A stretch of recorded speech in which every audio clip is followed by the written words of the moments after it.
সাংবাদিকদেরকে আক্রমণের চেষ্টা করা হচ্ছে, আমাদেরকে টার্গেট করা হচ্ছে, আমাদেরকে আওয়ামীপন্থী বানানোর চেষ্টা হচ্ছে। আসামিকেই চিনে না উনি, কি করে এত পর্যন্ত এতদিন কি করছে? 4-5 দিনে আসামিকেই চিনতে পারলো না উনি। ঠিক ঠিক ঠিক ঠিক। উনার মতো একজন কর্মকর্তা তাহলে সাব ইন্সপেক্টর হয়েছে কেমনে, কিভাবে? সব থেকে সংবাদকর্মীরা যে আক্রান্ত হলেন এটি দুঃখজনক ব্যাপার। তো এই বিষয়ে যে দুজন এখানে যে যারা হামলা করেছে তাদেরকে গ্রেপ্তার করা হয়েছে এবং বাকি যে আসামিগুলো আছে তাদেরকেও যাতে দ্রুত সময় গ্রেপ্তার করা হয় সেই বিষয়টি আমরা এখানে আহ্বান জানাচ্ছি। গাজীপুরে আসাদুজ্জামান তুহিন হত্যার ঘটনার রেস কাটিয়ে তুলতেই সাভারের আশুলিয়ায় ৭১ টেলিভিশনের আশুলিয়া প্রতিনিধি জাহিদুল ইসলাম অনিককে উপর অতর্কিত হামলা করে হত্যাচেষ্টাসহ সারা দেশে সাংবাদিকদের ওপর হামলা ও নির্যাতনের নিন্দা জানিয়ে আশুলিয়ায় সাংবাদিকদের ওপর হামলার প্রতিবাদে মানববন্ধন ও বিক্ষোভ কর্মসূচি পালন করেছে স্থানীয় সাংবাদিকরা। শনিবার সকালে আশুলিয়া থানার সামনে এ মানববন্ধন ও বিক্ষোভ কর্মসূচি পালন করা হয়। এ সময় আশুলিয়া থানার অফিসার ইনচার্জ আবুল হান্নান মানববন্ধনে সংহতি প্রকাশ করেন। এ সময় মানববন্ধনে অংশ নিয়ে সাংবাদিকরা বলেন, গাজীপুরে দৈনিক প্রতিদিনের কাগজ পত্রিকার স্টাফ রিপোর্টার আসাদুজ্জামান তুহিনকে হত্যা ও আশুলিয়ায় ৭১ টেলিভিশনের সাংবাদিক জাহিদুল ইসলাম অনিকসহ সারা দেশের সাংবাদিকদের ওপর হামলা তীব্র নিন্দা ও প্রতিবাদ জানায়। সাংবাদিকরা সত্য ও ন্যায়ের পক্ষে কাজ করেন, আর সেই সত্য প্রকাশ করলেই তাদের ওপর এমন বর্বর হামলা চালানো হয়। এটি অত্যন্ত দুঃখজনক ও নিন্দনীয়। আমরা দোষীদের আইনের আওতায় এনে দ্রুত বিচার করার দাবি জানাই। এ মানববন্ধন কর্মসূচিতে উপস্থিত ছিলেন স্থানীয় প্রিন্ট ও ইলেকট্রনিক মিডিয়ার শতাধিক সংবাদকর্মী ও সাংবাদিকগণ। সাংবাদিক নির্যাতনের মানববন্ধন আমরা দেখেছি বিগত দিনে সাগর রুনি হত্যা মামলার নাটকীয় যে বিষয়টা আমরা কিন্তু পূর্বে থেকে দেখে এসেছি। আজও পর্যন্ত সেই বিচারের রেজাল্ট আমরা আজও পর্যন্ত পাইনি। আমরা বেশ কয়েকদিন আগে দেখেছি গাজীপুরে আমাদের ভাই একজন, আমাদের সহকর্মী ভাই আসাদুজ্জামান তুহিন ভাইকে নৃশংসভাবে প্রকাশ্য দিবালোকে কুপিয়ে হত্যা করেছে। আর সেই বিচারের দেখা গেছে দেখলাম বেশ কয়েকজন আসামিকে গ্রেপ্তার করেছে। আসামিরা কিন্তু বেশ কয়েকদিন পরেই আইনের বেড়াজাল দিয়ে, আইনের ফাঁক ফোকর দিয়ে বেরিয়ে যাবে, আবার কাউকে না কাউকে আবার নৃশংসভাবে হত্যা করবে। তা আমি বলতে চাই, এই দেখা গেছে যে বিগত 2 থেকে 3 দিন আগে আমার আশুলিয়া থানার ভেতরেই আমাদের সহকর্মী, আমাদের এক কাছের এক ছোট ভাই যে অনিক, ৭১ টিভির যে অনিকের উপর যে প্রকাশ্য দিবালোকে নৃশংসভাবে যে মানে ওকে হত্যার উদ্দেশ্যে যে মারধর করেছে, এটা আসলেই দুঃখজনক, আমাদের কাছে লজ্জাজনক। এই আশুলিয়া আমাদের জন্য লজ্জাজনক।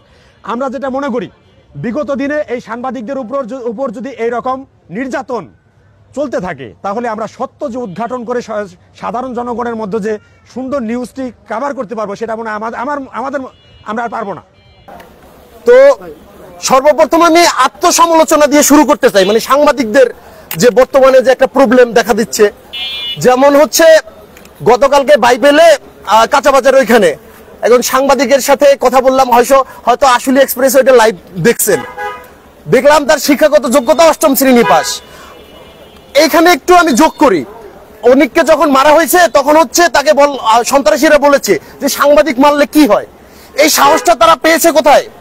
এই যে 8ম শ্রেণী পাস বা হচ্ছে প্রাথমিক পাস করতে পারে নাই, নিউজ লিখতে পারে না, অশিক্ষিত, 100-200 টাকার জন্য এক জায়গায় যায়, তাদেরকে চড়থাপ্পড় দিতে দিতে এই সাহসটা কিন্তু সন্ত্রাসীরা পেয়ে যায়।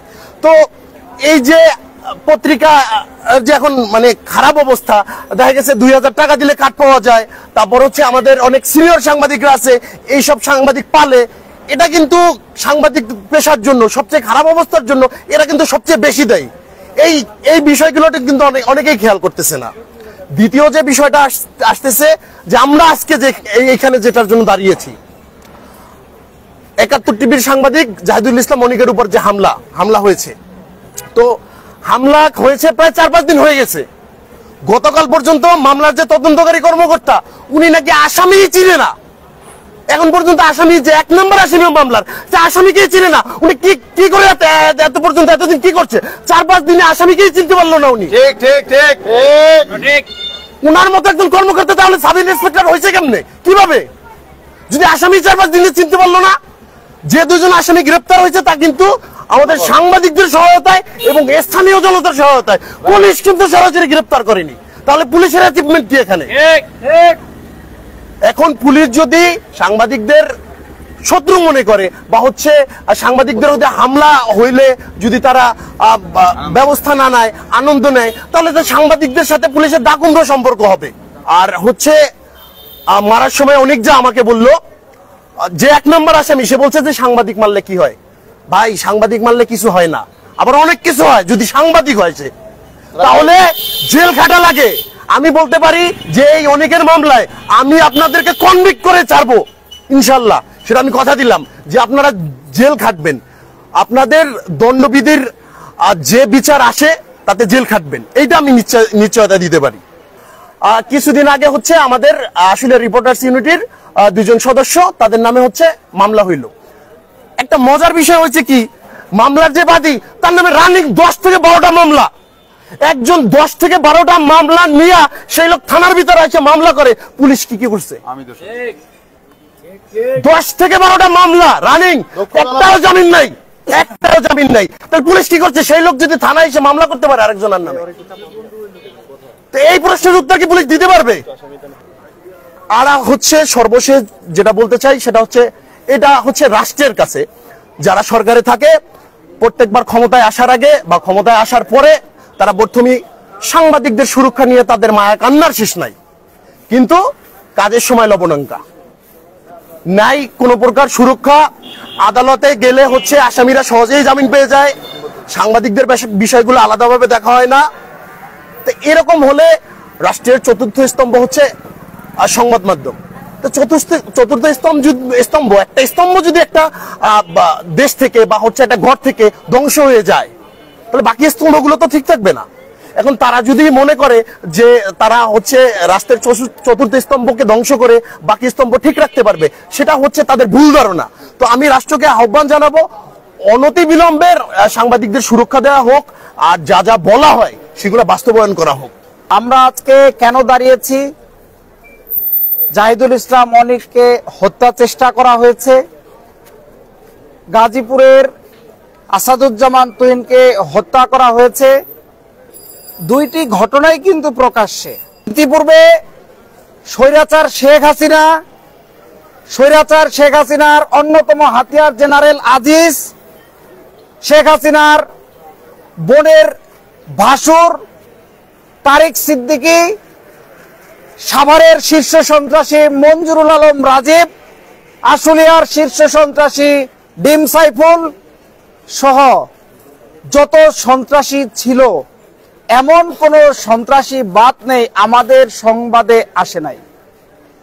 স্বৈরাচার শেখ হাসিনা যে প্রেক্ষাপট তৈরি করেছিল, আয়নাঘর থেকে শুরু করে মামলা হামলার যে সংস্কৃতি তৈরি করেছিল, সেই সংস্কৃতির মধ্য দিয়ে আমরা আমাদের অন্যতম প্রচেষ্টা চালিয়ে গেছি এবং ছাত্র জনতার ঐক্যবদ্ধ বন্ধনে গত 5ই আগস্ট আমরা কিন্তু সফল হয়েছি। আজকে 1 বছর পার হওয়া সত্ত্বেও এখনো দেখতে পাচ্ছি সাংবাদিকদেরকে আক্রমণের চেষ্টা করা হচ্ছে, আমাদেরকে টার্গেট করা হচ্ছে। আমি এই খবর পাচ্ছি, হাস্যরস, আমাদেরও তো সোর্স রয়েছে, এই সোর্সের মাধ্যমে আমরা জানতে পারছি আমাদেরকে আওয়ামীপন্থী বানানোর চেষ্টা হচ্ছে। আরে বেটা, তোমরা জেনে রাখো, আওয়ামী ফ্যাসিস্টদের বিরুদ্ধে যতবার কলম ধরেছি তোমরা এতবার চিন্তাও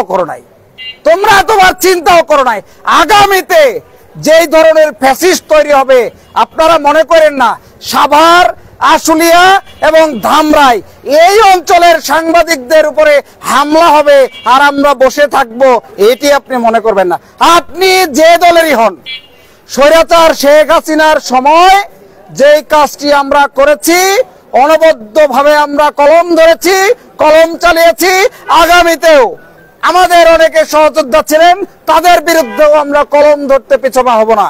জাহিদুল ইসলাম অনেকের ঘটনায় পুলিশ 2 জনকে স্থানীয়দের সহায়তায় গ্রেপ্তার করেছে, তবে আমরা দুঃখজনকভাবে দেখতে পাচ্ছি প্রধান আসামি যে তাকে গ্রেপ্তার করা হয়নি।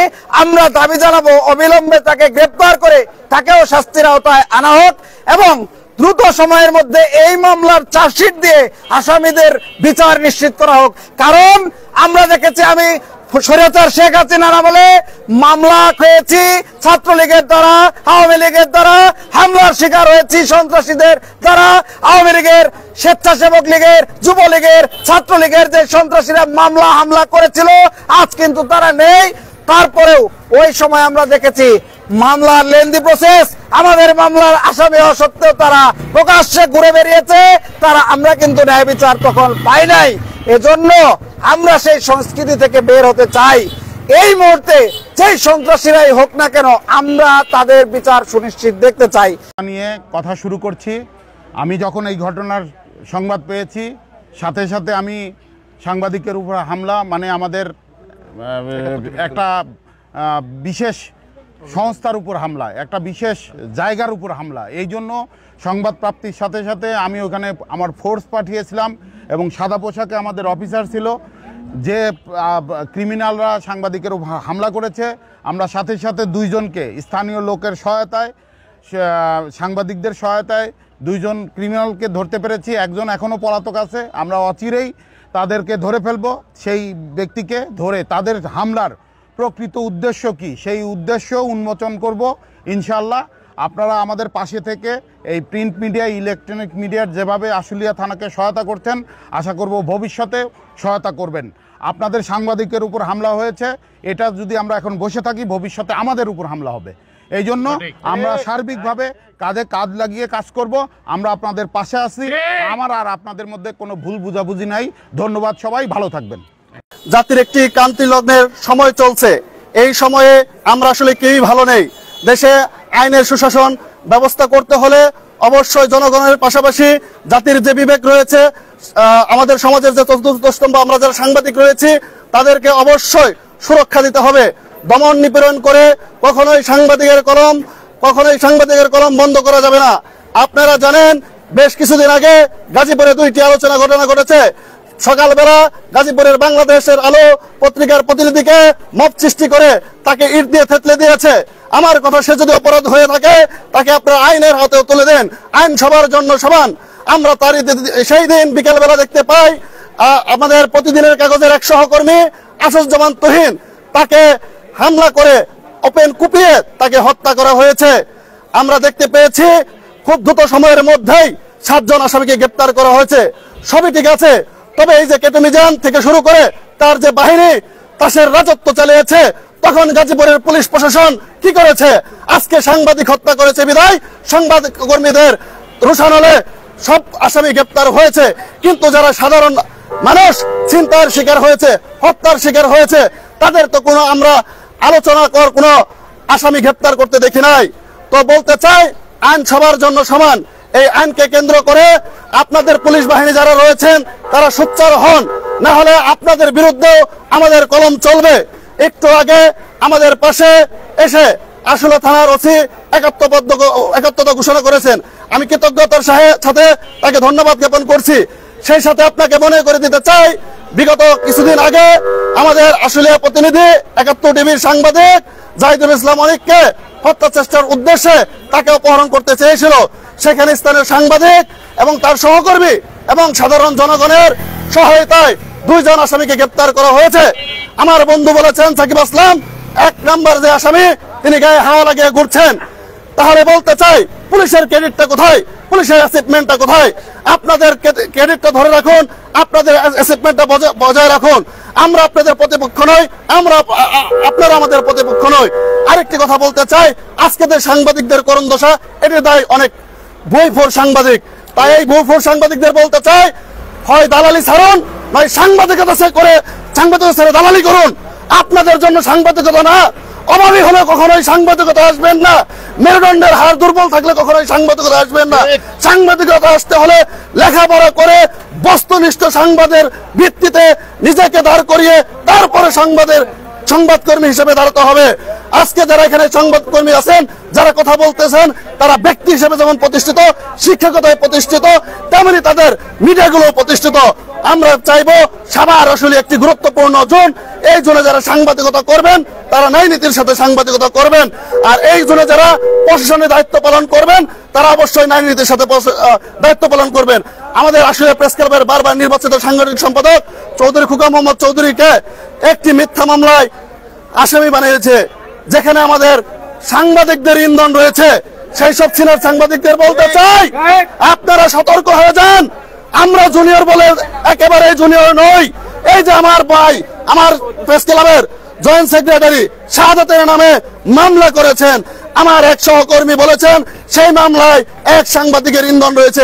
আমরাও তার নাম জানি, আপনার সম্মানের আজকে নাম বললাম না, কিন্তু কালকে যদি আপনি আবারও এই ধরনের কারসাজি করেন আপনাকে রাস্তায় নামে এনে নেওয়া হবে।